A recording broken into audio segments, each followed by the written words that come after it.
Welcome to Talks with Summer, seeing the world through the eyes of another, stories of love and loss. Today I have with me Jon Hill, a two-time Emmy Award winning producer and director based in Los Angeles.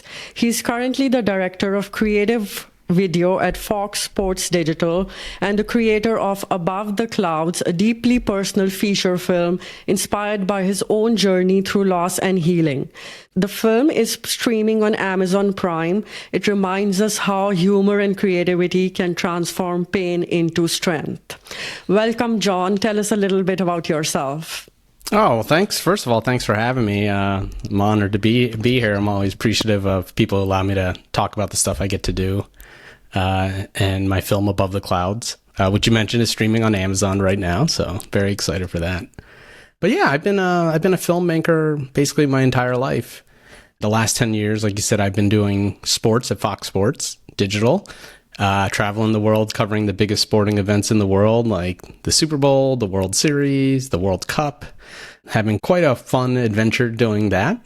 And then a few years ago, I kind of really wanted to go back to, some of my roots and in the movie making side of things. In sports, you do movies, but they're usually smaller or documentary based, but I wanted to tell a story about my family and then also create, some form of healing through that. And hopefully others get to watch this movie and people who've lost a parent or a loved one get to see that, you're not alone, that there's millions of people that go through that. And some of us like to tackle that situation through comedy. And hopefully people who watch the movie get to laugh a little, cry a little, get to think a little, and hopefully it gets to kind of help you on your journey too. Thank you, Jon. I watched Above the Clouds and it was very moving, especially the little where Jay speaks at the end. I could tell that it must have been inspired from your own story and that moment when you finally feel everything. Having personally been through loss myself, I relate to this so much. And I was so excited when you reached out to speak to someone on, I think I've connected to so many people through loss. So it connects me to those people in a very different way, in a much deeper way than it does to other people, which we connect through the good times and the happy times. So thank you so much for sharing. And just before I clicked record, I was looking that today is International Artists Day. Oh, wow. So it's a great day to do the recording cheers today. To that. So where did you grow up? Tell us about your childhood days. So I mostly grew up in Philadelphia. I do call Philadelphia my home, Abington, PA, which is a suburb, a few miles north. But we kind of bounced around a lot. I was born in Virginia, actually lived in Los Angeles, and then Colorado, then back to Virginia, all before I was 4 years old. But mostly grew up in Philadelphia, and then went to college in Pittsburgh, and then been out in LA, I want to say, 18 years, 20, something like that, almost 20 years now. Did your work take you to LA or did that place just attract you? I would say yes, absolutely. I think since I was maybe, teenager, I really wanted to get into being a film director. That was always the dream and the goal of mine. And because we used to live in Los Angeles, my dad worked for IBM, which meant military contracts, which meant moving around a lot. They used to call IBM IB moving. So that's why we moved around so much. And even when we moved to Philadelphia, my dad would actually travel a lot during my childhood. So I actually I didn't see him a lot for many years just because of I'd only see him on the weekends because he'd work during the week. But one thing he always said is, man, if we really could live in Los Angeles, I'd still live in Los Angeles. That was like his favorite place. So I think that definitely shaped me. And then wanting to get into the industry was kind of, the natural progression of where you go. And then I was working in Pittsburgh on a documentary and they finished it in Los Angeles. So they flew me out there to be there. And then after a couple months, they were like, hey, we can't keep paying you just to be out here. Like, can you move? And so I did. And yeah, that was, I think, 18 years ago, basically. So moving on, I know you mentioned your father, and I want to know more about that. Is there any incident or loss which shaped who you are and your outlook on life? Yeah, I would say a lot. I think both my parents were very huge inspirations to me. You know, it's funny as we get older, you know, you don't realize how much you're like your parents, whether you want it or not, you know, the good and the bad. You know, I think I would say most of the good stuff about me I got from my parents. And then sometimes, you know, I don't know if you've noticed this, but you'll do something or you'll react a certain way. And then, you know, my wife will be like, wait, that's weird, you know? And I'm like, oh, wait, that's how my dad used to be, you know? And then it's like, oh, okay. So you have to also, you absorb all your stuff from your parents, from your mentors, the people around you. And you kind of have to weed out the good from the bad too, you know? But yeah, I would say for the most part, you know, my dad and mom were very supportive of me. I was very lucky for that. They were always pushing me to try new things. I think like most parents, they want you to take the easy path, not the easy, but they want the secure path, be a lawyer, be a doctor, all that, you know. Luckily for me, they were a little more open to, you know, my career path, and they kind of always believed in me and thought that I could do it. So I think that definitely helped motivate me and get me to where I am today. Yeah, for sure. What is something which is very close to your heart, or what is something that you're passionate about? Let's see. I mean, I'm pretty passionate about a lot of things, and a lot of things are close to my heart, I would say. So let's go with, you know what, for this, since we're talking about the movie, I think the thing I'm passionate about that I like to share to people is the idea of like, why not you? You know, I think we spend so much time looking at these big things, these big dreams that we have, a lot of us as artists and stuff. And you wonder, like, you know, we have these things called negative scripts that float out. There's a term I've heard that I love to use is, well, I mean, to start a business, you have to be so smart to do that.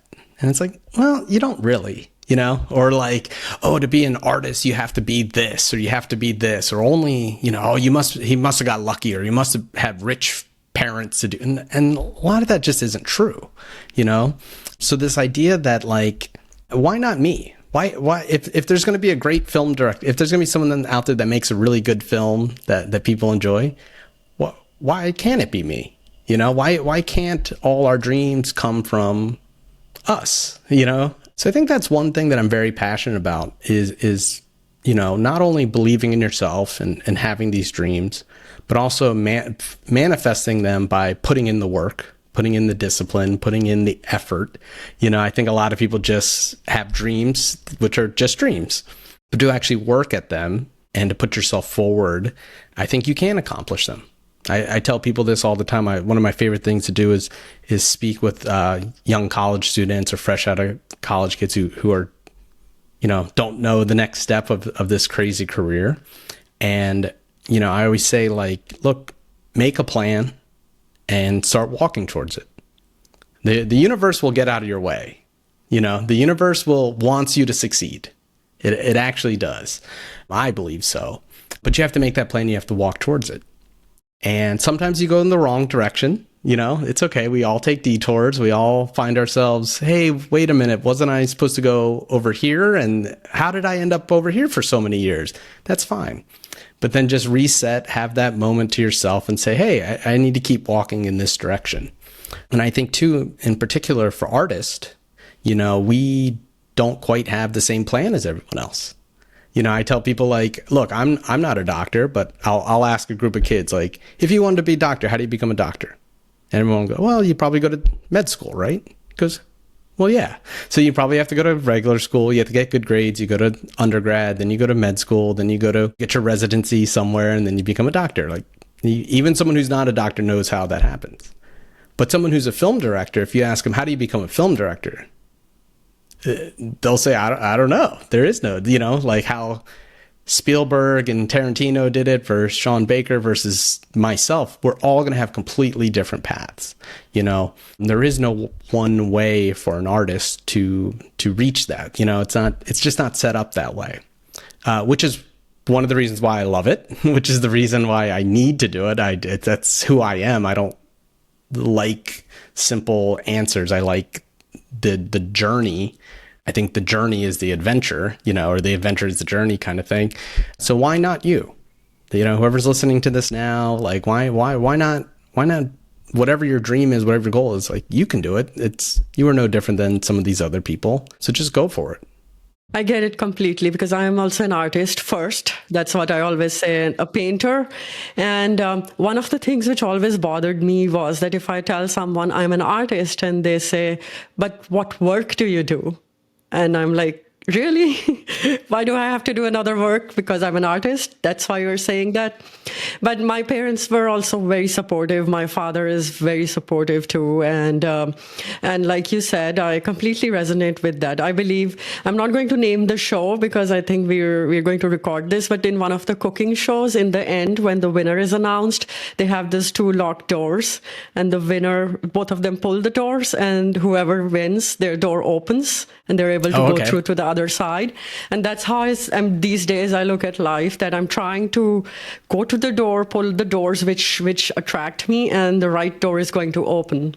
And sometimes I tell people that all the time, that just go and pull the door. Don't sit there and say that door's not going to open for me, that door's not going to, one of them is going to open. Just keep pulling all the doors. Also too, that's not your job to say no to it. All right. That's someone else's job. If someone else says, I'm not buying your painting, or you can't do this show. Okay, cool. But let them make that call. Don't make that decision before, like, you have to decide that you're an artist and you're going to either paint or do this or make films or make music. And if other people, unfortunately don't respond to it and you can't pay your bills, okay, then you have to reevaluate and, kind of figure that side of, unfortunately, life, that those parts of it. But there's no saying that they won't buy your stuff, or you won't find an audience, or you won't be able to do both. And maybe you do have a job and you also make art, and maybe that fulfills you way more than if you weren't an artist, So yeah, I don't like I said, I agree with you 100%. Don't let someone else stop you don't stop before you're stopped. Like that, you know what I mean? Like, just keep going. Also, I saw your artwork. Very great. Your paintings are outstanding. Yeah, and your photography too. I was very impressed by both. Yeah. Thank you. Art is my first love, and I love doing podcasting. I love connecting to people so much, but art is my first love. So when I go, it's the center, and the circle goes all around it. Yeah, that's beautiful. Yeah, I feel the same way, I do.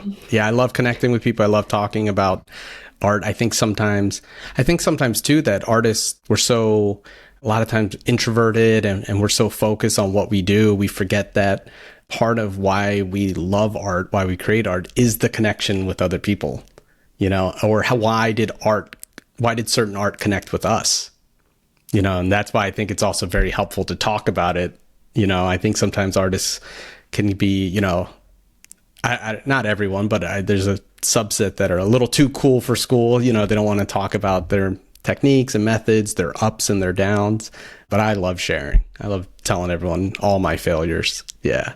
Yeah, I think that for me, that's made me who I really am, talking about all the failures, the darknesses, the sadnesses, and it's so liberating. It brings us closer to ourselves, because I was talking to my sister yesterday, and we were talking about this, that we always present this, even on social media, it presents like a perfect picture of your life. And life is always double-edged. There's always grief and happiness go hand in hand. Darkness and light go hand in hand. They don't exist without each other. So I completely agree and get it. But I wanted to ask you a little bit, because this is something which my life, the turning point of my life was the loss of my mother. And then everything changed. My art changed. I changed. It started me on a path of self-discovery of who I really was. I started to question everything. So how did the loss in your life change you in terms of your art and in terms of the person you are? Wow, that's a great question. Can I ask, how old were you when you lost your mother? I was 36. I was just going to be 37. So it was a couple of months shy of 37. Yeah. So I was a little younger. I was 25.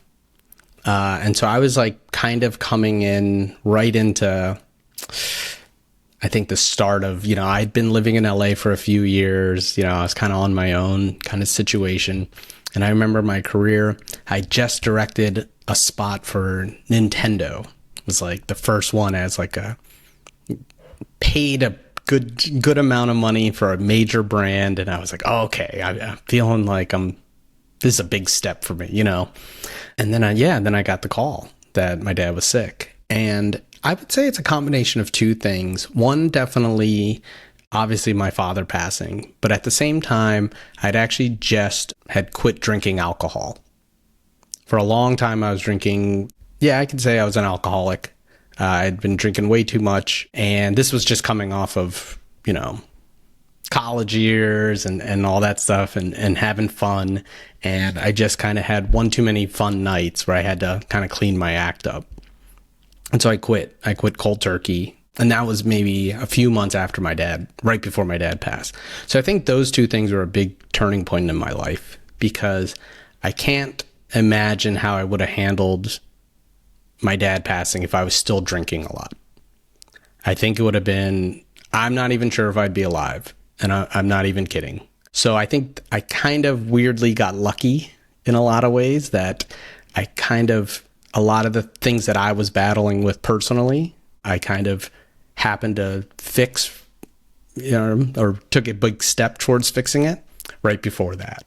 So at least I was able to go into that situation, deal with that situation with a pretty level-headed mind and a cleaner self, you know, a better act of purpose. And then, but your life gets switched so fast. You know, my mom, you know, she's from Thailand.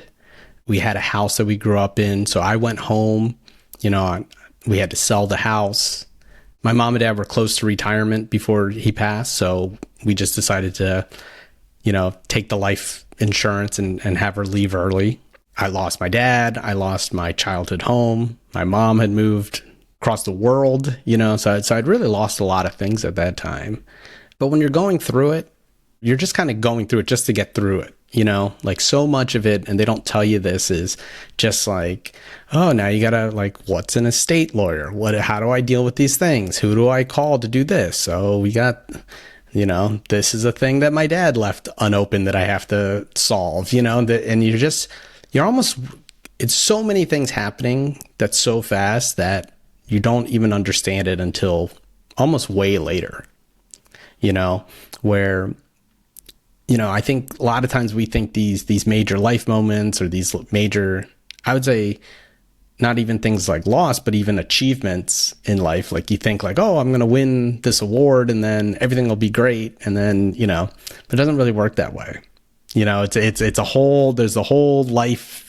Everything happens around these pivotal moments that make your bio, you know, like it's easy to look at a bio and say, oh, well, you did this, great. And you're like, yeah, but it's not that clean. You know, it's a lot of life. It's sucked in there. But I definitely think that moment was one where I realized, you know, very much that life can change very fast. I was always aware of that. You know, I unfortunately lost a lot of friends when I was younger too. So I realized that you can be with someone one day and not the next day. But I think with it being my father and then kind of having to step up for the family and now be responsible for other people and you know, losing so many things at one time. Yeah, I think that really did change me a lot. I will say one thing that I learned right at that time, I think it was very important too, was there's this quote, what is his name? I think his name's Rick Warren. He's like a pastor or something. And I'm not really religious at all, but I did read his quote, and his quote was awesome. But it was the idea that, you know, it's not about you. You know, like there's 8 billion people on the planet. Like, it's not about you, man. You know, there's like, it's just not, you know, there's so many other things happening in this world that will continue to go on. Like think of how many kings and people who owned countries and all these things throughout our history, and we don't even know their names anymore. You know, we have whole civilizations of people for 50,000 years, 100,000 years that we just don't even, I couldn't name any of them, you know, and in another 50,000 years, no one's going to remember me. No, you know, like, and that's fine. That's fine. But I think when you make that pivot in your head where it's like, oh, all these things, they're not happening to me. They're happening to everyone. and I'm just a part of everyone. So, I'm not the only person who lost a dad, and to be frank, like, it really opened up my eyes to some of my best friends who had lost parents. I had a couple of guys who lost their parents in high school, and I was like, oh my gosh. So that's what you went through. Oh my gosh, and one of my friends said the same thing to me a few years later. His dad died, and then his mom died right after, really short time. And he was like, when you told me your dad died, I knew it stunk. Like, I knew it was bad. But then when I lived it, I go, oh, so that's what Jon went through. I didn't even, because you can't know until you know. And that's one thing that's been great about the film Above the Clouds is that, I've been able to screen it maybe 10 times in theaters, in film festivals, and you can tell right after. I can always tell, right? Right after, you do a little Q&A, and then someone will come down and they'll look at you, and I just go, that person lost a parent. They're going to tell me about it. I can see it in their eyes, and they will. And they'll say, hey, I lost my dad, this. And you're like, I could tell, man. Like, I wrote this one blog post, 15 years ago about this idea that, there's this club, and it's all the kids who lost their parents before, and it's the worst club to be in. And it's hard to talk to other people about it. Other people don't know how to talk to you about it's just this. I mean, it's so funny to be, even to this day, I'll tell people, oh, I made this movie. It's about my dad who died. And they go, I'm so sorry. And I'm like, thanks. It's been 15 years. I've heard it before. I get it. I know you don't know how to react to this. When I meet a new person who loses a parent, I still don't know how to react to them. There's no good answers. You just kind of go through it. Yeah. I know, I get it. Especially with parents, I feel like you said earlier, I feel like we are made up of our parents, half of our father and half of our mother. And I talk to my father about all these things a lot, and I've talked to him about him leaving one day, and so that we are open enough to see the inevitable. Because, like you said, before it happens, you think it will happen, but you think it's never going to happen to you. In a weird way.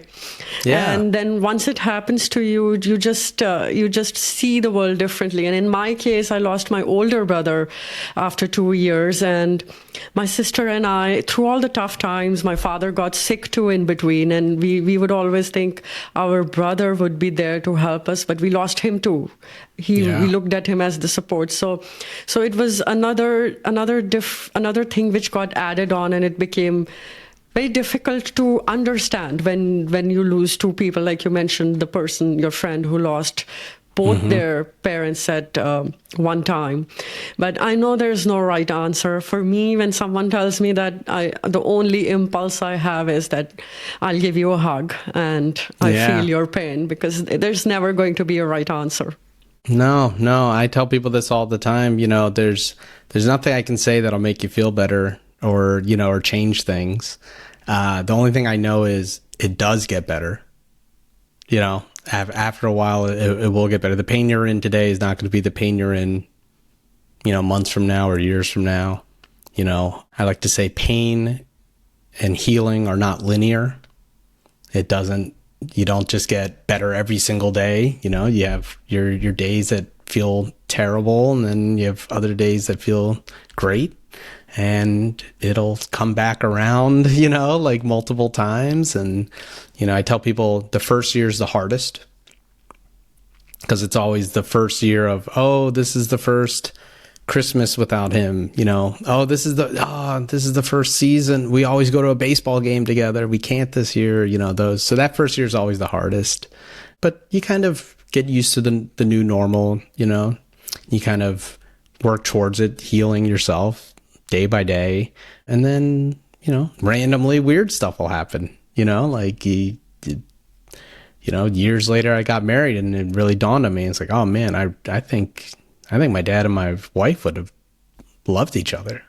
I think they would have had a great time together, And so, like I said, pain isn't linear, healing isn't linear. None of this is, it's just part of what you become and who you are. So tell us a little more about Above the Clouds, as in, I know it was motivated after your father, but tell me how you felt, like why you wanted to express through creativity. Because I've experienced one more thing as I've been approaching people for these series. I've been very surprised that very few people want to talk about it. And as an artist, I know that art helps me too. Art helps when I can't find the words. I know I have art. Yeah. And for you, you have art which uses all the words and which is very expresses in a different kind of way. So tell us a little more about the creativity aspect in loss and how it ties into Above the Clouds for everybody who's listening. Well, that's a really good question. I would say, well, one, the movie is very much as accurate to life as I could make it. So a few months after my dad passed and I went and sold the house, I came back to Los Angeles and I went to a coffee shop and I just met a stranger. And in real life, I think I want to say her cat was sick. So in the movie we made her have a missing dog.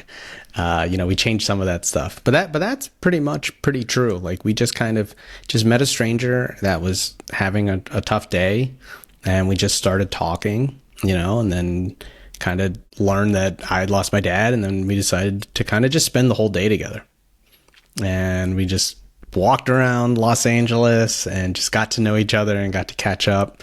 She later confided in me some of the things that she went through, just like in the movie. And I just remember at the time posting online on Tumblr, which was big at the time, like one day, this is going to be a movie. Today's going to be a movie. I just felt it. I was inspired by movies like, Before Sunset, Before Sunrise. I think the new movie Past Lives is very similar in a lot of ways, but just this idea that two people can meet and spend the day together. And that's the story. That's all we need. And so, yeah, for 13 years, I tried to bring that day to the big screen. We actually made a short film of it and was a finalist for a contest. And then for 13 years, I was trying and unfortunately failing. But that's okay. I finally got to it. I finally got to the place where, okay, I'm going to really, really do this. And I think for me, a lot of it was, I kind of switched my life to sports. Sports videos and production, which I love. Don't get me wrong. I love sports. It's the dream job, but sports is very, what I like to call disposable. If you do a podcast or a pre-game show, well, once the game happens, no one's really going back to listening to, us talking about the game before the game happens, or once you're, after week 7 of football, everyone's looking forward to week 8.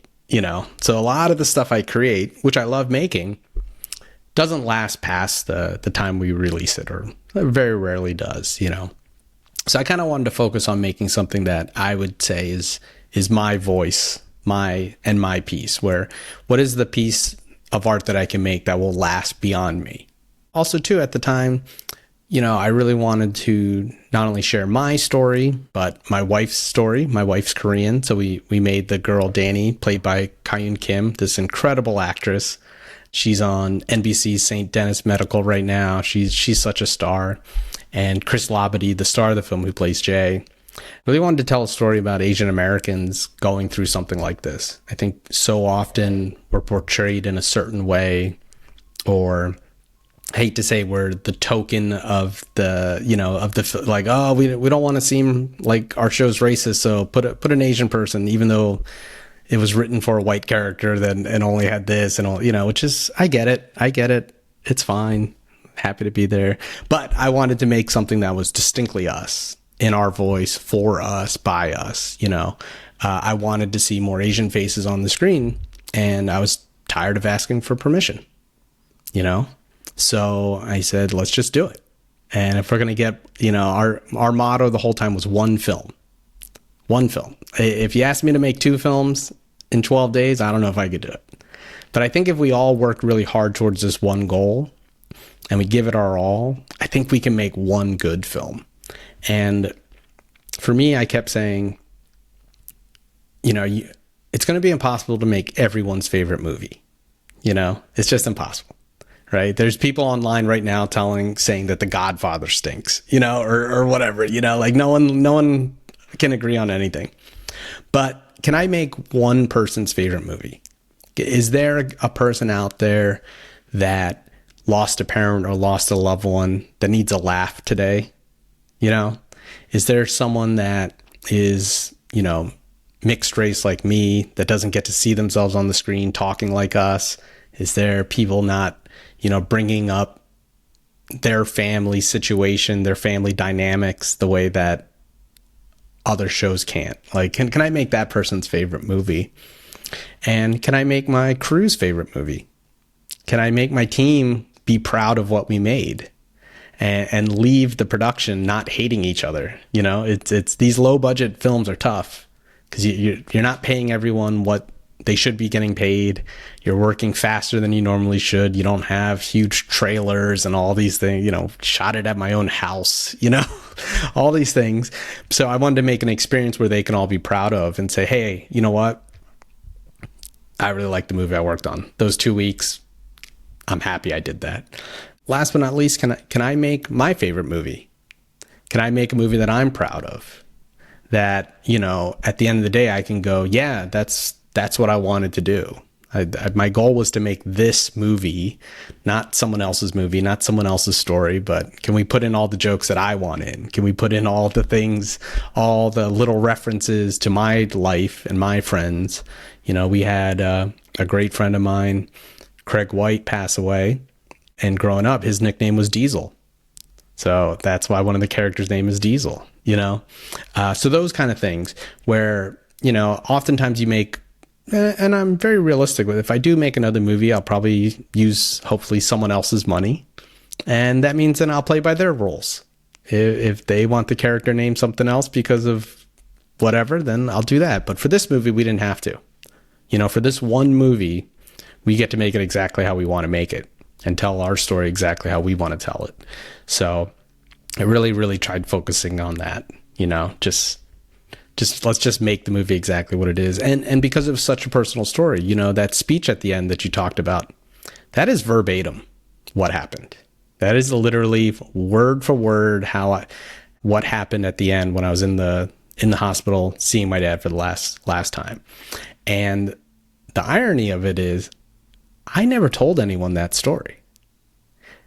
Like, I've only maybe told 1 or 2 people randomly in the 15 years since it happened. So I never told my brother. I never told my mom. I never told all my best friends. So when they watched the film for the first time, that was the first time of me sharing the intimate details and, that little miracle I saw at the end. We won't spoil it for everyone, but I believe I saw a miracle, and it made me laugh, and it hopefully makes other people laugh. But yeah, I just wanted to be as pure and as honest as possible. So if I do get hit by a bus tomorrow, it's out there. I tried. Yeah. I think when I saw the movie, I just knew that moment, it was you speaking, probably because I've been through it myself. I was connecting to that so much.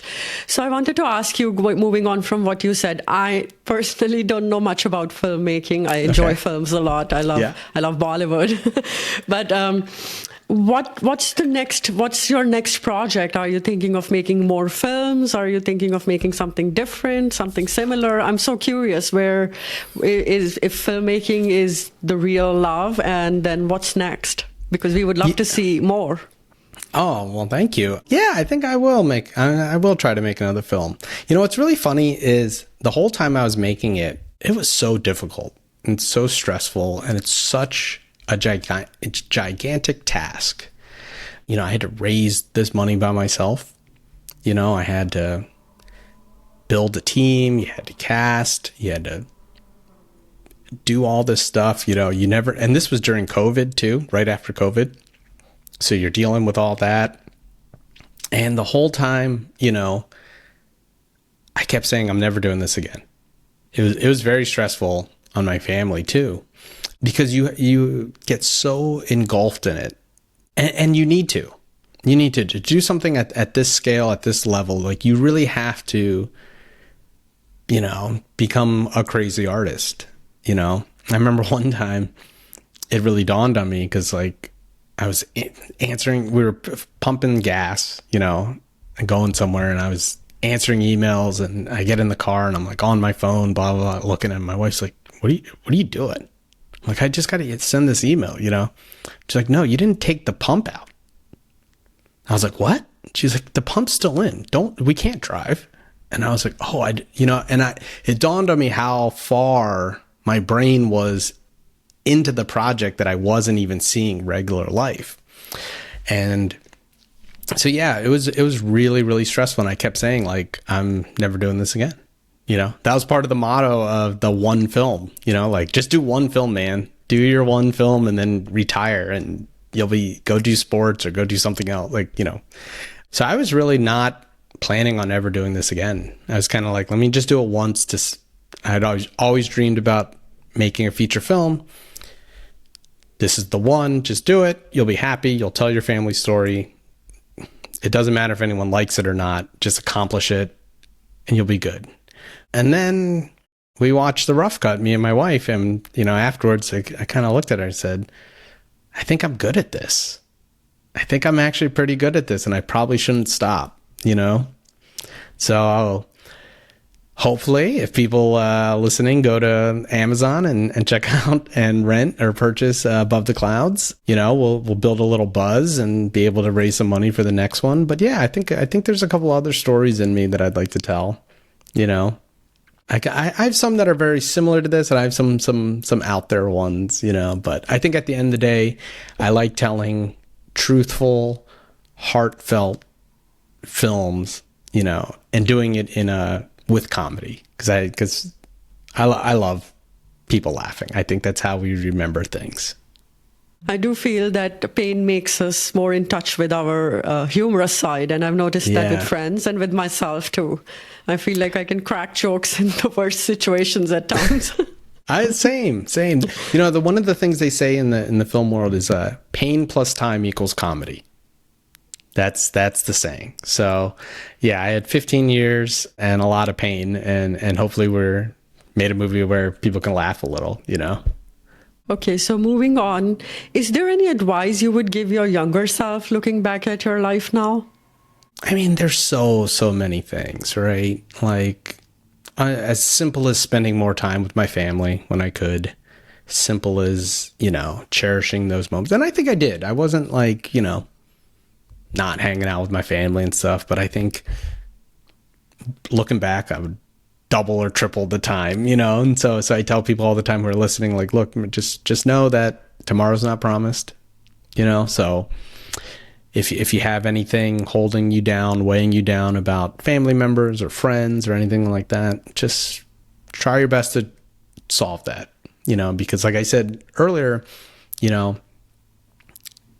I was on good terms as myself and with my family, but had I not been, and I lost my dad, I don't know where I'd be, So in a lot of ways, I'm very lucky that it happened the way it did, because I was able to go back and see him, and we were on good terms, where it might not have been the case. Sometimes you aren't. Sometimes you have a week where you and your parents are in a fight or over something dumb, and you're just like, ugh, so that'd be one thing, just try to, the more at peace you are in life in general, when these kind of events happen, it'll help to be in a good place, which is easier said than done. And as far as other advice too is, one of the big things I learned too was this idea of discipline. I read a Mike Tyson quote that said, "Discipline is doing the thing you hate, but doing it like you love it." And I think one thing we as artists tend to do is we only want to be artists. And all the other stuff we rebel against. Like, I know for me, asking for money is something I hate. Asking for help is something I hate. These are all the things that like, I just get all cringy thinking I have to email someone or call someone and say, hey, can you fix this for me? Can you, I just, it just drives me nuts. But to do a big project like this or to achieve certain goals, you just have to do these things. And I think the idea of discipline is you just have to do it like you love it. Like I tell people, like when I went to raising money, I just pretended I was like someone else. I pretended I was some big shot Wall Street guy or some, I like to say I was a Dallas Texan, like oil tycoon, like, I'll like, you got to come drill over here. We're going to strike it big. It's the gold rush over, and you have to put yourself in that mindset of being something that you're not, promoting the film, whether you're raising money or now that the film's done, getting it out there. There's so many things I hate doing about it. But you just have to, so the more you kind of get in that mentality that, look, like if you want to be in the Olympics, you're going to have to train, if you want to be an artist that can support yourself, support your family, be able to convince people to give you money to do these things, or be able to convince people to click on a link, to go to Amazon and type it in and find this movie, you have to really do the things that you don't want to do. And that's something that, I really had to learn, and there's a reason why it took me so long to write the script.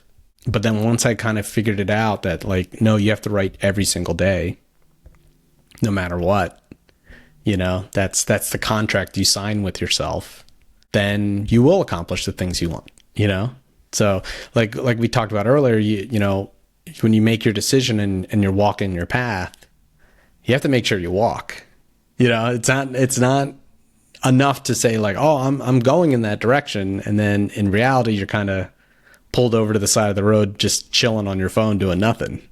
You actually have to wake up and you have to write, or you have to paint, or you have to, and then after you paint it, you got to take the photos of it so you can put it on the website or put it on the social media so that other people can see it. And it's so annoying. It's so annoying. It'd be so much better to just make something and then the world finds it, but that's not how it works, at least not yet. Maybe one day, maybe one day I'll be so good at this that there's $1 million marketing team behind it and, PR and all that stuff. But when you're starting out, when you're not there yet, you do have to do all these things to then get to the place you want to be. Yeah, I used to say that all the time. It makes me laugh a little bit because I would feel that I wish I could just paint and then I'm done, and the rest is taken care by a team of someone else. Yeah, it'd be great. It'd be great. It would be great. It'd be great. I tell people that all the time too. I say, look, I wish I was born with a trust fund and I didn't have to do any of these things, and to the people who are born into trust funds, more power to you. Great. Just make your stuff and you're fine. But not everyone's like that. So for the ones of us that aren't like that, we just have to do it differently, So what do you feel the purpose of life is for you? Or in other words, what do you feel is your personal quest in life? Wow, what a good question. What is the purpose of life? I don't know if I know the answer to the purpose of life, but one of the things I like to say to myself and I tell other people is, being happy is happiness. I think we often try to say that if I get this certain thing, or I become this certain thing, or I do this, then I'll be happy. I don't think it quite works that way. I think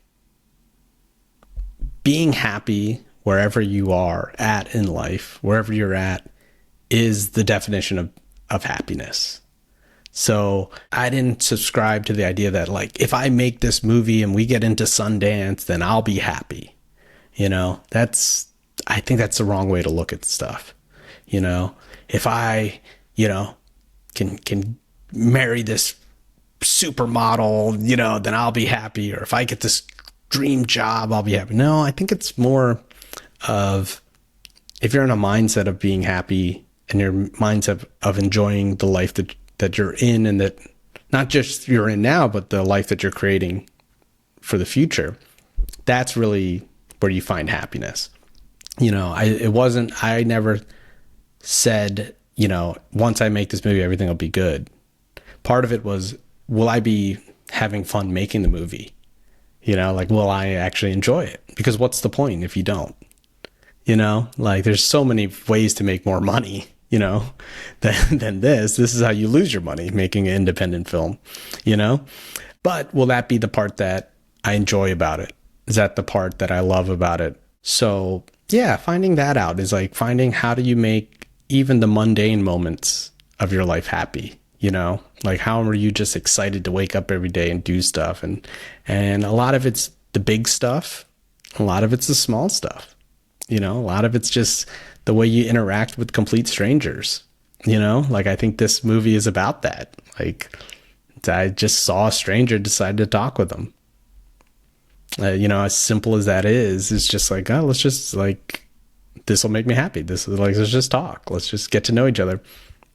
You know, so I think that's one of the big things, you know, is stop, don't look at, like, appreciate the journey, whatever the journey is, you know, and it doesn't have to be art. It doesn't have to be whatever, you know, it could be as simple as, like, you know, how you raise your kids, how you are a good partner to your wife or your spouse, you know, like, are you having fun in that?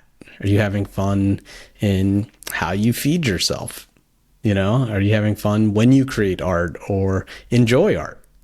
Not everyone, you know, I think was destined to make art, but you can also appreciate art. You can also enjoy it. So finding yourself being happy in those little actions, your little day-to-day actions, I think is kind of probably the most important thing, you know? I get it completely. I was thinking about the aspect of love, especially when I look at my dog and I feel like he can't speak. So that's the area I was trying to feel, that there's so much love, but there are no words. So is it action? And then I was like, no, it's, if I want love, I just embody love. I just become love. So like you said, if you want happiness, just be happy. So I think there's a very big clue, and that's the answer, where everything is, that we start to seek things outside of us and we put them far away so that we can strive to struggle to go towards them when we can just become them. Yeah. It's really, you know, it's, I get it that not everyone understands how we think, you know, and look, there's very privileged in a lot of ways, right? Like the fact that I'm healthy, the fact that I did have two parents for a long time, you know, the fact that I grew up in this country. Look, I get it. I have a lot of good things happening for me, you know, and I understand that not everyone has that, and maybe it's harder, but I do think that there is still, you know, the attitude and the mind shift of how you look at things have a lot to do with that, you know, like we can always look at it so many different ways, and we can look at it negatively, you know, like people have said, like, you know, I'm so sorry. It stinks for you that you lost your dad at 25. And I go, well, you know, I feel bad for everyone else. For 25 years, I had the best dad in the world and no one else did. Right? So it kind of depends how you look at things. You know what I mean? Like I gave a little, after our premiere, you know, they spoke a little, and I just thought too, like, you know, it's so funny. One of the things people always ask, and it's like, oh, why did you want to make this movie? Why did you want to make it? And I go, well, no, guys, I didn't want to make this movie. I'd rather make any other movie. I have my dad alive watching that movie with me, you know? So it wasn't about that. But this is the movie I had to make. You know, this is my truth. This is my story. This is my family story. So you have to take solace in the fact that, you know, my dad was the type of man whose life deserves a movie, you know? So the way you kind of look at these tragedies in your life, the way that you take the trauma, I like to call it the Jiu-Jitsu, right?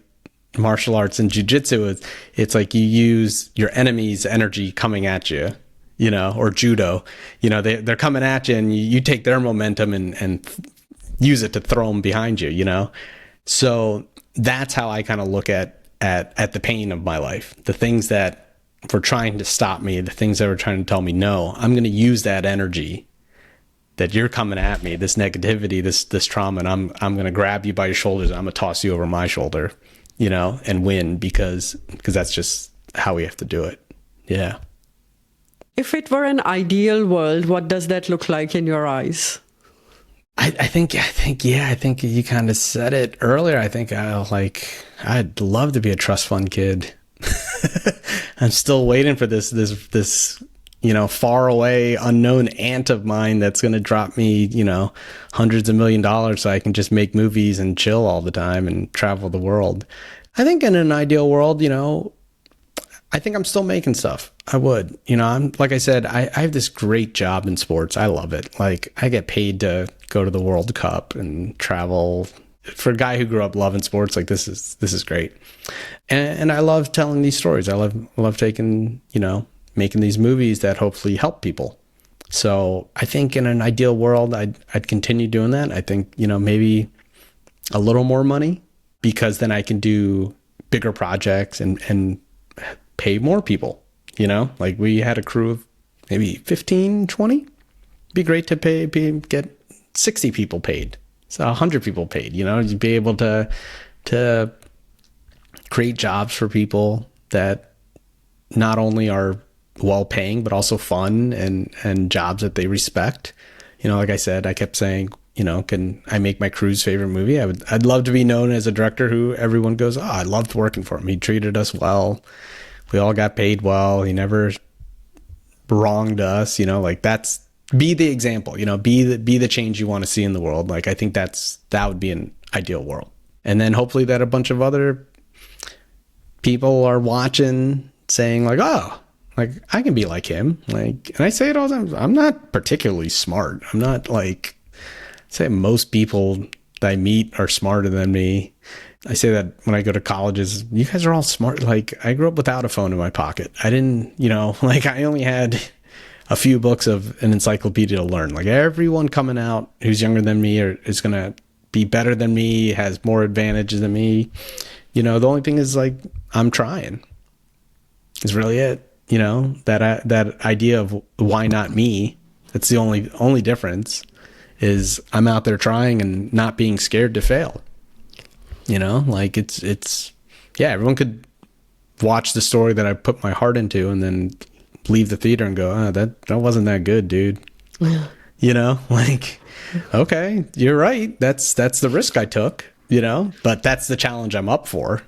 You have to believe in yourself, and you have to put in the hours and the days and the weeks and the years. I've been doing this for 20 some years now. So I felt confident in my ability, but that's just part of it. That's just a part of it. And, we'll just keep going till the wheels fall off.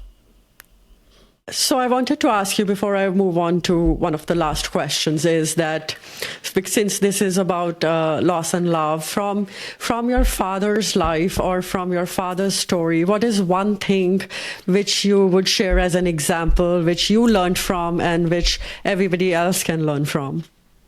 You know what? Since it's such a heavy topic, I definitely got this from my dad. So when my grandfather passed away, we went to the funeral, and my dad gave a speech. My dad was the best at speeches. My dad was so good. He was a mostly quiet guy. This is something I really, like I said, like, as you get older, you realize you're very much like your parents. Like, I feel like the same way. Like, I feel like I'm mostly quiet, 5% fireworks, and my dad was that way. Multiple times he would be called to give a speech last minute or whatever and just kill it. And I think I got that ability from him. But at my grandpa's funeral, he made a joke and shut the place down. It was hilarious. He had said something to the fact, he's like, I bet Dad is in heaven watching all of us, just saying, don't you guys got something better to do, And everyone started laughing, and it just changed the mood, and just everyone started laughing. And then, he said some very sweet things too. And just like, just did a great job. And afterwards, I remember me and my Aunt Patty, who's also hilarious, went up to him. I was like, wow, I can't believe you made that joke, like, and he was like, yeah, he's like, I had another joke, but I thought some of Dad's coworkers were around. I didn't want them to think we were too weird, and I was like, well, what's the joke? And he told me, and I said, okay, well, I have to use that at your funeral. And he was like, well, you better. And so when my dad passed, I sent an email out to everyone, and my grandfather died around Christmas, and my dad died right around Christmas too.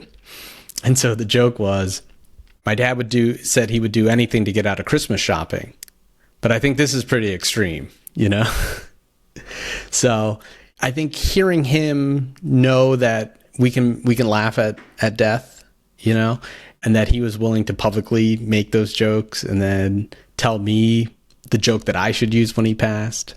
I think that was definitely that father-son, that shared look at life that we had together, And so that, I think, definitely helped me when I was making the movie be not scared of putting the things out there, like it's very, I get it. It's I'm literally putting family secrets into the speech. Like I said, my mom didn't even know, she learned these last moments through this movie. So did my brother, and so did all my family members. So, but I don't think I would maybe have the confidence to do something like that if I didn't see it from my dad, because I know he'd find it funny. I know he'd be watching being like, good, thank you. Like that's, you should be honest, because that's who we are, And I actually truly believe that they watch us and they know everything. Oh yeah, absolutely. Yeah, they don't leave. Yeah. People say like, oh, he's not going to, like, are you upset he's not here? I'm like, he's here. He shows up. They show up. Angels show up when you need them. That's the thing we don't talk about. Is like the angels show up when you need them. Yes. They're there. They're there. You can feel them. Yeah. So from your entire journey in life so far, what would you like to share with our listeners which you feel would be helpful to them? Or any parting words? Definitely enjoy the ride. Enjoy it. Like when you're an artist, when you're, I think we idolize the troubled artist. We idolize the pain, we idolize some of the abuse, the physical and mental abuse that artists put on themselves. We idolize the substance abuse. We do a lot of that. Like we love the crazy artist, which, look, I do too. I get it. But I also say too, that's not every artist. You don't have to be that kind of artist. You can be a happy artist.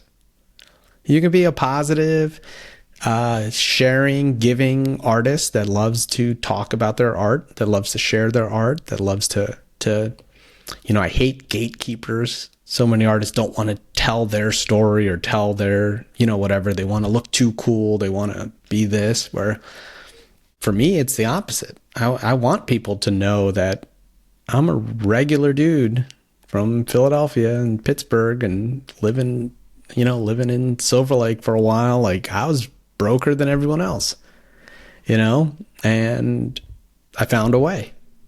I think so many people, especially in this day and age, I think the internet really thinks that every single person is some kind of Nepo baby, that the only reason you can make success is because, and look, it's true. Like, a lot of it's true. Like, a lot of people have great success for that, because I think our industry is a family business. It just is. Like, that's, there's no different than, it's a lot of my friends who are doctors, and their parents were doctors. No one calls them Nepo babies. Tony's and Sons pizzeria shop isn't called a Nepo baby. All my friends in construction got their construction company from their family. Like, it's a family business. So I get that. And look, of course, yes, if Steven Spielberg was my uncle, it'd be a lot easier. But that's not the case. And if I'm able to, come from a family that has no connections, that, my mom barely spoke English most of her life. She worked in a factory her whole life. I only had one parent starting at 25, you know? So if you really want it and this is what you want to do, you can do it, you know? So I think the more you share that story, the more that you share on things like podcasts and online and things like that, you don't realize these other people are watching you, looking up to you, you know, and you don't have to be perfect. You don't have to be social media, you know, manicured so it's so perfect that there's no, I go by the Warhol, you know, warts and all. I'll tell you, you know, like it was the hardest time. It was not easy. There's 10 million things I would do differently, you know, but I often say this, you know, I have no problem with you judging me and what I created. I do not care if you think I'm a terrible writer. You can say, I can't direct, I can't edit, I can't make a movie, I'm not funny, I can't write a joke, I can't do all these things. Like, I'm bad at this. Fine, that's your opinion. I don't care about your opinion. But what you can't say, because it's factually not true, is you can't say that I didn't try. Because I did. You know, so say all you want about me, get it, tell me I stink, that's cool. But what you can't say is I didn't try. I wanted to make a movie that showed Asian Americans in a particular light. I wanted people to talk about death, the good, the bad, the dark, the light, and I wanted to make people laugh about it and tell this story.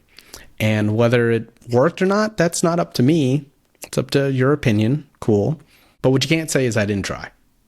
And I think that's in itself is the journey. I think that's the valiant effort, you know, and I respect so many people who do try, you know, and just because your art isn't for everyone or it's not, you know, I don't love every movie I see, you know, I don't love every piece of art that I see. I don't love every meal I eat, but as long as the person put in everything they had and they tried their best with what they were able to, I will always respect it, you know? So I think too, don't be scared of failure because, you know, you really can't control that part of it. But what you can control is how much you try. So if you do have the discipline, you give it your all, then there's no way you can not succeed. Thank you so much, Jon. It was my pleasure and my honor to have you and for you to share your heartfelt story. And I'm sure a lot of people are going to help because the more we talk about loss and the more we talk about our life around it and after it and before it, it helps. And it helped me, and I'm sure it will help a lot of people. So thank you so much. And Above the Clouds is streaming on Amazon Prime. Go check it out. It's wonderful and very moving. So thank you. No, thank you for having me. I appreciate it.